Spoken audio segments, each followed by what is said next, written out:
Let's preview tonight's Spurs Kings game. Did Sengun kind of give out the blueprint on Wemby? You are Locked On Spurs, your daily San Antonio Spurs podcast. Part of the Locked On Podcast Network, your team every day.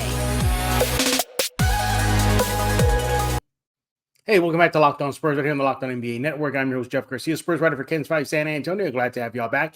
And as always, you guys are the everydayers. We appreciate y'all stopping by here, Locked On Spurs. Each and every single day, you guys are the everydayers. Today's episode is brought to you by Game Time. Download the Game Time app, create an account, use code LOCKEDON for $20 off your first purchase. Hey, so what are we talking about today? We're going to quickly preview tonight's Spurs-Kings game. Bad news, Wemby ain't going to play. But we're also going to spotlight Malachi Branham's improved play and ask if Sengun just happened to figure out Wemby and the rest of the NBA kind of saw it too. Well, we'll discuss that later on our show. But first, your Spurs will be taking on the Kings tonight without Wemby. He's out. He ain't going to play. So it might be a long night for the Spurs. But the Spurs head into tonight's game, 13-49. Kings, yeah, well, they'll be a handful tonight again without Victor. This is the second game of the Spurs' 3-game road trip. They'll next play the Warriors after tonight. So let's rewind the clock. The Spurs are coming off a loss versus the Rockets, 114-101. Wemby had 10 points, 11 rebounds, 7 blocks. Malachi had 20 points. He'll be on the spotlight next. Zach Collins had 6 points. Devin Vassell had 22 points. Keldon Johnson added 18. Injury report, Wemby ain't going to play. He's out. Right ankle sprain. So Spurs will have dig deep without their primary weapon on both ends of the court tonight versus Sacramento. Uniform watch, Spurs will be in their City Edition jerseys tonight. All right, so what are we looking at? As always, we like to look at the visitors first. So, or in this case, the home team, Sacramento.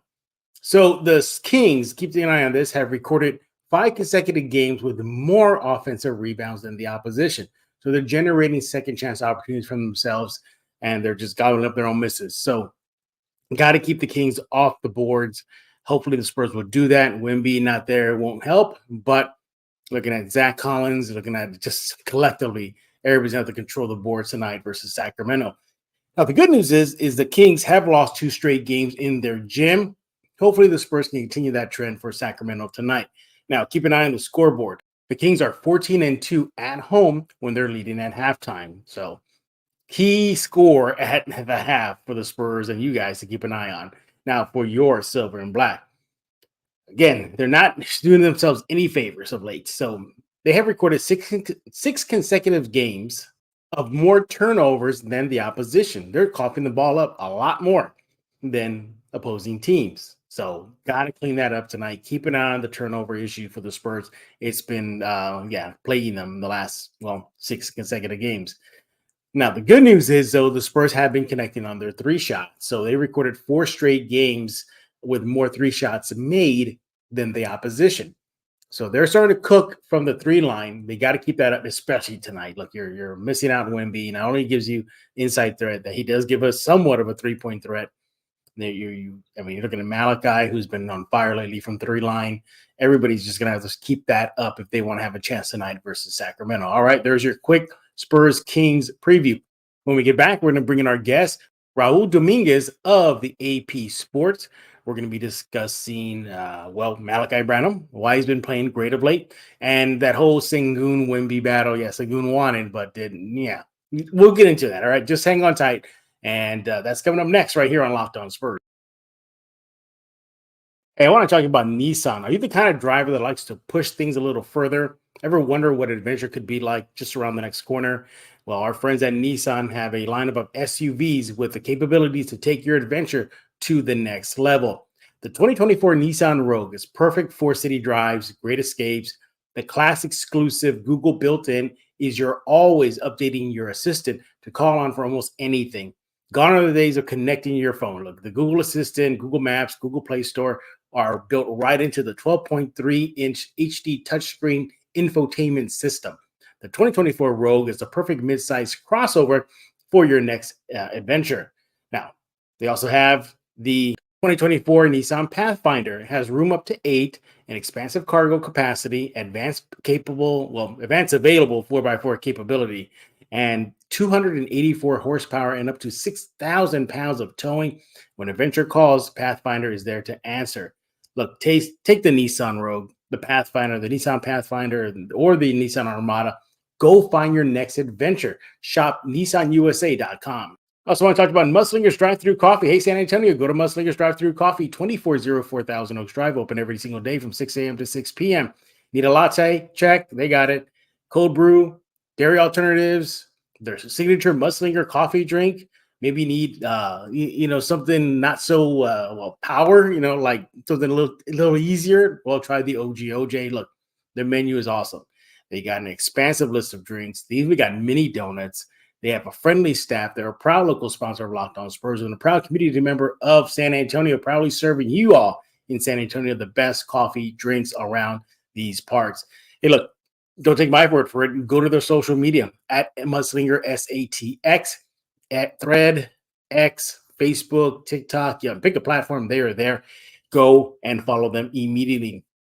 Once again, 2404 Thousand Oaks Drive, Muslinger's Drive-Thru Coffee. Go there right now. San Antonio, open every single day from 6 a.m. to 6 p.m. Why? Because life is too short for bland coffee. And we're now joined by Bat Yodi himself. Oh, that's not the Bat Yodi. That's Raul Dominguez of the AP Sports here in San Antonio. Make sure to follow my next at Dominguez Single. By the way, great t-shirt. I have one. Shout out Bear County Apparel. I mean, that's like the perfect blend, man.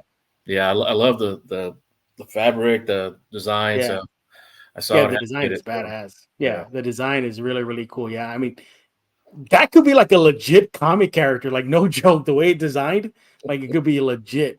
Mm-hmm. But yeah, shout out Bear County Apparel. Good t-shirt. I gotta wear mine soon. He's made so many custom ones for me. He made a custom one of me of Darth Vader, and like half of his helmet is melting off to reveal Anakin's eyes, and like at the bottom, it's just like blood coming out of it. It is so cool. Maybe I'll wear that in the next episode. Yeah. So, Mr. Raul, the last time we met, Mr. Malachi Branham wasn't really in the best spots in the roster, buried deep in the bench, wasn't getting hardly playing time. But guess what? He's now getting burned, and he is producing, scoring in double figures against Houston in a loss. Nevertheless, is really coming on. Hey, we're going to put him on the spotlight right here. What has gotten into Malachi of late? I think the benching was pretty big. Pop's done that with Malachi, did it with Keldon, did it with Jeremy, and all three of them reacted really well to it. Did it with Wemby too. Yeah, it's true, with Wemby too. And Wemby wound up having a great bench started second half and came back and did great. With Malachi, I think Malachi always plays with a lot of energy. He always hustles, but I think Pop's kind of talked about it with some of the other guys. They always play with a lot of energy, always play with a lot of effort, but it's about being smart, with that energy. And I think Malachi was sort of, taking some shots that weren't all that great, going a little too fast. I mean, you can do, you can hustle and then do the fast break and try to get to the rim, but you got to be smart about it, at times. And I think at times he was a little too reckless. I think when Pop benched him, I think it sort of got him to think, hey, let me kind of reevaluate what I'm doing. And since then, his offensive game has just been really smooth, and he's doing well defensively. He's not a premier defender right now, but he's doing enough to where he's causing a problem defensively, especially when he's with Wemby. He's able to kind of steer people toward Wemby. What I like about what I'm seeing from him, he's scoring at all three levels. He's getting to the free throw line. He's getting in the mid range. He's connected on three shots.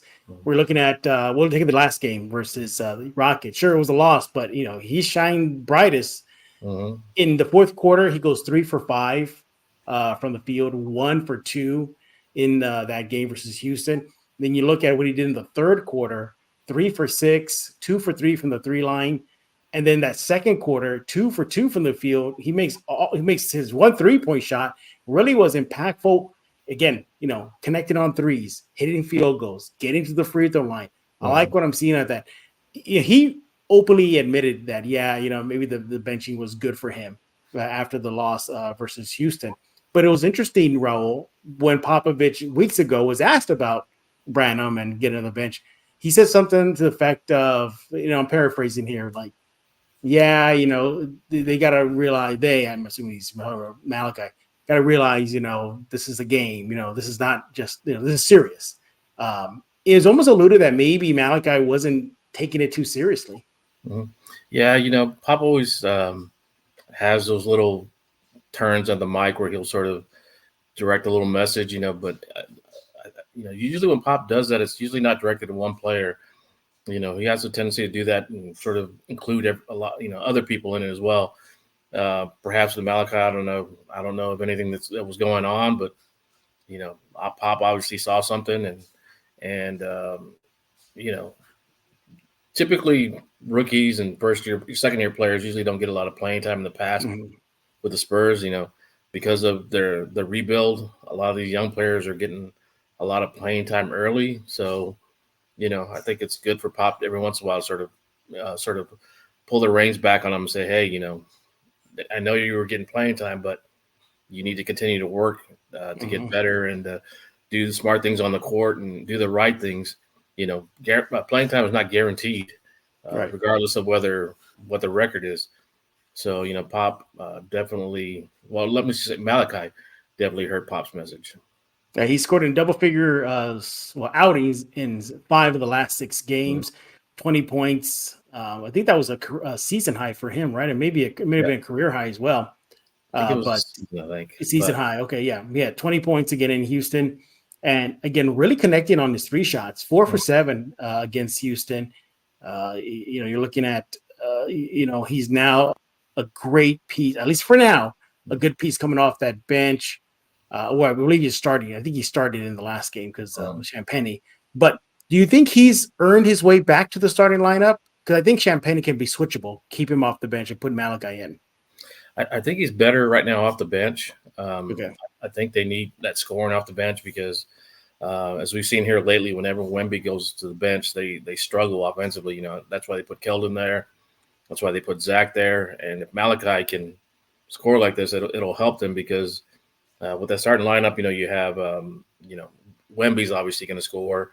Devin's obviously going to score. Jeremy's, showing that his offensive game is just getting better and better. But that second unit, they've struggled scoring. So I think I would keep Malachi on the bench for now. I think Julian doesn't need shots as far as like he kind of has his little role, like he doesn't demand the ball. You need someone like that with Devin and Wemby in the starting lineup. Yeah, let's take a look at Malachi so far this month. Now, granted, it is a small sample size, 2 games in the month of March, but nevertheless, he's getting 19 minutes in the last 2 games average, 2.5 rebounds, 4.0 assists, and he's connected on 56% of his shots. He's taken about 13.5. He's made 7.5. And almost hitting 50% of his 3 shots at 46%. Again, very small sample size. I get that. But you're looking at February. I mean, my goodness, that was, hopefully he can keep that trend up because in February, 12 games, 18 minutes. By the way, he's gotten a big spike so far in the 2 games so far in March. He's up to 28.4 minutes per game. So with obviously minutes, you get production, and you're looking at last month, February, 8.4 points per game. This month so far, 19 a game. So he's really upped his game. And then, Raul, a lot of Spurs fans had him pegged as the guy that was going to take the next leap of the young guys on the roster. And I don't know if he has this year. I think he's showing something right now, but it feels like that big leap or that leap we're waiting for is still out there. I don't think he's there yet. No, he not his game, but he sort of reminds me of Devin as far as his development. I think it's going to be 3-4 years out before he really, becomes who he is. I think he's going to show signs of it, but it's not going to be, might not be all the way. Maybe next year, I think it'd be a lot better for him. The one thing I say that's really good with him is he seems to realize more, or he's going to the spot on the 3-point. He's not running around and trying to get to different spots on the floor. It's like he knows where his best 3-point shot is. Sort of like Bruce Bowen would do, Sean Elliott would do. Go in that little corner, or go in that little spot. that's his spot. So it seems like he knows, hey, I get the ball here. I'm probably going to make that 3-pointer rather than sort of running around, trying to find something. Yeah. He so far has been a nice spark plug off that bench. Perhaps the reason why the Spurs are playing better. I'm not saying they turned a corner. I'm just saying they're just playing a lot better. Okay, sure, the Houston game was a loss, but they hung tight for most of the game until, getting Wemby in foul trouble doesn't help.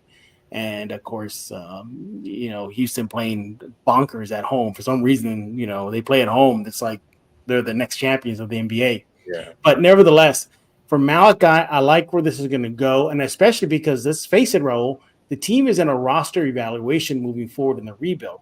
So Malachi could be auditioning for a spot, a larger spot, or maybe the same spot, or dare I say packaged, So I think he is somebody to look for as far as the rebuild that this team is still going through, Raul.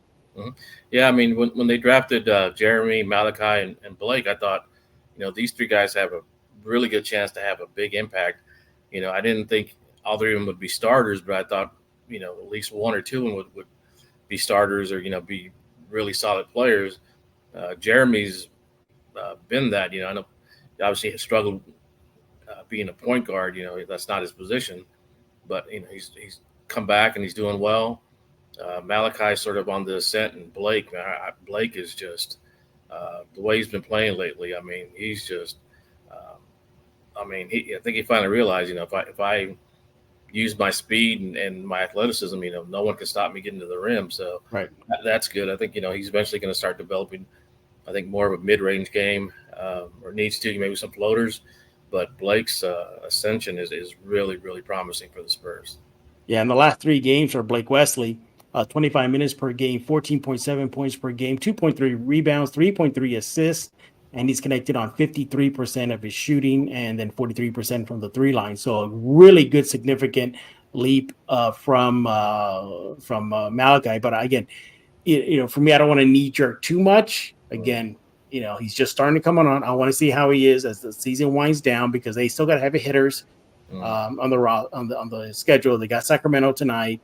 They got Dallas. They got Houston again. So the road is still rough. So let's just see how Malachi is doing as the season progresses. But so far, at least the last sample size, it's a very small sample size, he's looking a lot better. Hey, and Raul, that. But I agree with you. That shakeup that Pop gave him by not playing him, benching him deep in the bench. I mean, there was like a string of games where it was like DNP, and I think it got to him. And I'm glad that Pop is doing that too. Like, about time, Pop. You can only coddle these young kids for X amount of time, but you got to light a fire on them, and playing time seems to be the way you can light a fire on them. Look, it happened to even Keldon. Keldon got benched, and he played like 4 minutes. I forget what game it was, but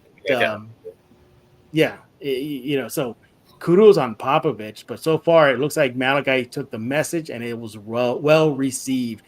Hey, when we get back, we're going to discuss Alperen, Sengun, and Wembanyama. Did Alperen give the blueprint on how to attack Wemby for the rest of the league? We're going to you see that big shake of the head already. We're going to discuss that coming up next right here on Locked On Spurs. Hey, I want to talk to you about Game Time. You want to go to gametime.co right now, San Antonio. Look, you shouldn't have to worry about getting tickets to the next big event you want to go to. Game Time is the fastest and easiest way to buy tickets for all your sports, music, comedy, theater events near you. They got killer last-minute deals, all-in prices, views from your seat, and the best price guarantee. Game Time takes the guesswork out of buying tickets. Look, you get flash deals, zone deals. A reminder again, last-minute ticket deals. Those views from the seats are from every venue, so you'll see exactly what you're going to be looking at when you go to your event. Hey, about that low price guarantee? You get event cancellation protection, job loss protection. What more do you want from a company like Game Time that'll protect you when it comes to buying tickets? Hey, look, those all-in prices, basically is your total upfront. So you know you're getting a great deal before you check out. And you can buy tickets in seconds in just 2 taps. Look, you know exactly what to expect when you arrive to your event thanks to Game Time.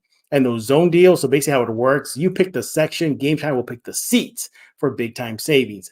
And the Game Time guarantee means that if you get always the best price, but If you find tickets in the same section and row for less, Game Time will credit you 110% of the difference. Look, take the guesswork out of buying tickets with Game Time. Download the Game Time app right now, create an account, use Locked On for $20 off your first purchase. That's the code right there, Locked On. Terms apply. Again, create an account, redeem code LOCKEDON for $20 off. Download Game Time today. Last minute tickets, lowest price guaranteed.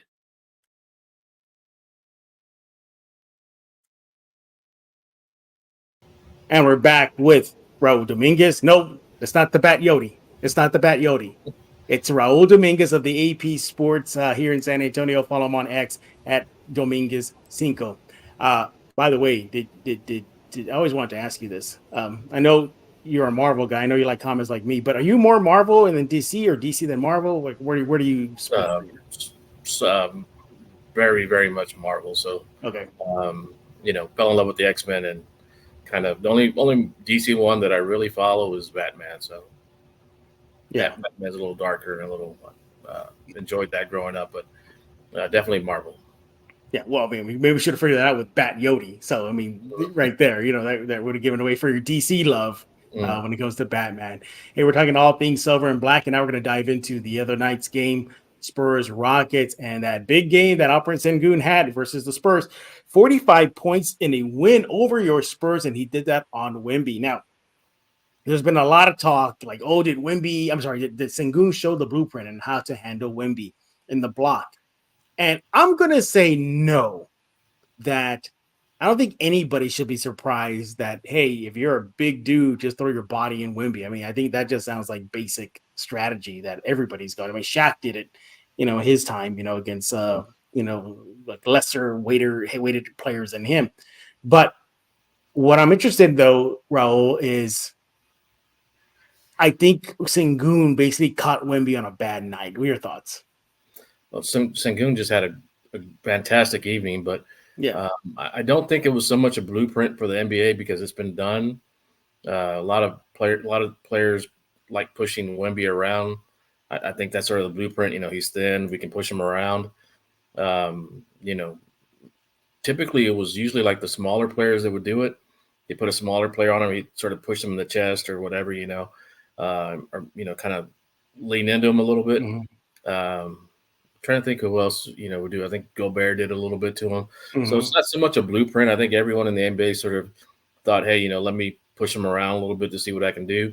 So I don't think it's a secret. I think Sengun just had a great game, and Wemby got into some foul trouble early. That obviously helped the Rockets and Sengun. But the other thing was, and this is just me just kind of watching, I thought maybe Wemby, his shoulder was hurting more than he let on. He looked a little gassed. Like he just didn't look the same as he did in those two wins. Didn't seem to have the same energy. He wasn't going for as many blocks or wasn't going up. I don't know if maybe that was his shoulder or what, or maybe he was, once he started getting the foul trouble, that obviously limited what he could do. But even before then, he didn't seem as active. Trying to block shots as he had before. Yeah. And you know what? Okay, yes. Wemby was saddled with fouls immediately. I mean, I think he only played like 4 minutes in the second quarter, and I was out. Yes, he was dealing with a shoulder injury. I was actually surprised the Spurs played him. Mm-hmm. I was really surprised. I thought, nope, it's their pride and joy. It's their franchise player. They ain't going to take any risk because we've seen that throughout the Spurs history when it comes to their star players. But they let them play. Methinks, Raul, that maybe Wemby had a little say-so in this. I think he wanted to play. So he kind of forced his I am your star card on the Spurs. But not only – okay, fine. So Sengun got the best of Wemby. But let's not forget, the last game prior to a couple of nights' game versus Houston, Wemby got the best of Sengun. And he had a massive poster dunk on him. As a matter of fact, after the game, Sengun said that, yes, he was motivated to play against Wemby because of how he felt he didn't play great against Wemby in the previous game that they had played. But not to take anything from Wemby. Sure, maybe there weren't Wemby numbers. He had a double-double, 10 points, 11 rebounds, but he had 7 blocks. And guess what? About 4 or 5 of those were on Sengun because Sengun was not backing down. So, I mean, you it's like you're being a boxer. You if you want to go for the knockout, you're going to take some hits. And I think that's what I was saying. He was taking hits, but he was just relentless just going at Wemby. So, and by the way, Wemby still made NBA history with he has an X, I forget the name, the number, but he is on a block streak right now, 5 or more that hasn't been done for a while. So he's set that history. Again, he got the best of Sengun in the previous matchup before this week's game, and Wemby will get a measure of revenge and quick because they play the Rockets again next week in San Antonio. Raul. Yeah, one thing when you're talking about that, one thing that I was kind of looking at, I was looking at numbers, and Wemby's only averaging 4.8 free throws per game. It's the same numbers as Karl Anthony Towns, and Karl Anthony Towns, is a guy that I think is pretty. A lot of people talk about how he doesn't get enough fouls called for him. I think and again, Wemby's right there with him. I almost kind of think that maybe remember how Shaq wouldn't get calls because he was so big. I think people thought they could beat on him, and hey, it doesn't really affect him. Maybe it's a little bit the opposite with Wemby. He's so thin that maybe when people push him, they say, "Oh, if he was stronger, he'd be able to take it." But a lot of guys are pushing him. A lot of guys are sort of bumping him, and he's not really getting a lot of those foul calls. I was watching the Houston game and saw a couple times, Dylan Brooks was grabbing on them by the shirt and kind of, yanking on him, which is smart of Dylan, if you're going to get away, if they're not going to call it, continue to do it. But, I think as Wemby gets a little stronger, as he gets in the league and gets a little bit more prestige and respect, he's going to start getting more of those calls. Yeah. I know that's part of the game, the bumping, but at the same time, like if you're pushing them to where, Wemby's thin, but he's still pretty strong, but you push him and yanking him to the point where he's, falling backwards, typically that's a call, but right now it's not. And again, I wonder if it's the reverse Shaq thing where, they think, oh, he should be able to take this. So, but, I think when he comes back to San Antonio, have the crowd behind him, I think he'll do better. And then plus Houston and of course the Rockets and their fan base are still upset with Wemby. I think he was smiling or laughing or nodding his head when Houston wound up getting the 4th pick. So it's going to wind up being a great rivalry eventually, with Sengun and Thompson and the Spurs, Wemby and the Spurs. It's going to be a great rivalry. I think it's going to be like some of the old battles with the Rockets and Spurs, but Rockets definitely get up for playing the Spurs. And, I think the Spurs need to match that sort of, it's almost like a hatred. So, Now, collectively, the Spurs did get punked versus Houston. I mean, Houston was just being very physical with them, and the Spurs couldn't overcome that. But as far as Wemby and Sengun, that'd be a nice little kind of mini rivalry to see how that plays out. I know everybody's looking at Chet and Wemby, and I get that. But Sengun, and I mean, they're almost about the same age, right? I mean, Sengun's got to be like 2021. So that'd be something to watch for. Yeah, and then when he was drafted, Sengun was the guy that I thought Spurs would get, and I thought it was one of the ones I hoped the Spurs would get. And then they got Primo, and I was like, hey, Primo's a pretty good pick. At that time, I thought Primo had a ton of potential. A guy that could be a superstar in the right situation. And of course, then all the other stuff happened, and and obviously they probably wish they had Sengun instead, but you can't. There's no way of knowing that's going to happen. But Sengun's a great player. If he was playing for the Spurs, I know fans would love him because he hustles, plays hard. But it's going to be a great rivalry, I think, between Sengun and Wemby, because obviously Sengun just doesn't like to lose. So. Yeah, but overall, I think this is just a bad night for Wemby. It's all it was. I expect him to use it as fuel moving forward. He's very competitive. I can definitely see him saying, yeah, Sengun, you dropped 45 on me, but check this out. So I'm anticipating just a whole lot of hurt and waiting for Sengun in San Antonio. And by the way, Houston sucks on the road, so should be a win for the Spurs. It should be a great game. Spurs fans, have Rocket fans that never liked each other. This should be a great game, an exciting game. Having Wemby obviously sort of ratcheted it up. Rockets fans are still upset by Wemby's reaction. So it'll be a great game. Sengun's going to want to prove that, it wasn't a fluke. Wemby's going to want to prove that he, sort of got lucky. So I think they're both going to battle. I think Jeremy's going to have a big game in that game. I think Jeremy's going to remember what happened. I think Jeremy's going to have a big game. So it's definitely record-wise, it's not, doesn't look like a great game, but it's a game that I think fans should definitely go to because it's going to be really exciting. Sengun, you got lucky.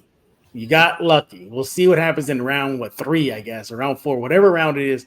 Maybe Wemby will get that one. Likely going to get that one. He is Raul Dominguez of the AP Sports. Follow him on X at AP Sports. Raul, what are you up to? What else you got going on your neck of the woods? Just kind of waiting for the Spurs to come back. It's weird. They have a long road trip and then they, come back for 2 games and they're gone again. So this NBA schedule is pretty weird. So just kind of waiting on that and, looking forward to, some UTSA playoff basketball or conference basketball. Yeah, absolutely. Yeah. So check out Raul on X at Dominguez Cinco. Do it right now. Let him know that if you have a prowler, if you have somebody bothering you, call on Bat Yodi. That is Raul Dominguez. He'll take care. He is the masked avenger of San Antonio. By the way, still, I got to wear mine. I got to wear mine soon. All right. Shout out Bear County Social Apparel once again. Hey, we're done talking. We want to hear from you. What do you think about Sengun Wemby? Did Sengun get lucky? It sounds like he did. And what about Branham? Do you think that Branham is showing you something out? Is he taking that leap that you thought he was going to take this season? You can let Raul Dominguez know on X at Dominguez Cinco. You can let me know on YouTube at the Locked On Spurs YouTube page. Be sure to subscribe at Ken's 5 Plus app, YouTube as well, iTunes, Spotify. The list goes on and on. We'll be back tomorrow with a very special guest. Can't reveal who it is, but it'll be a good way to close out the week here at Locked On Spurs.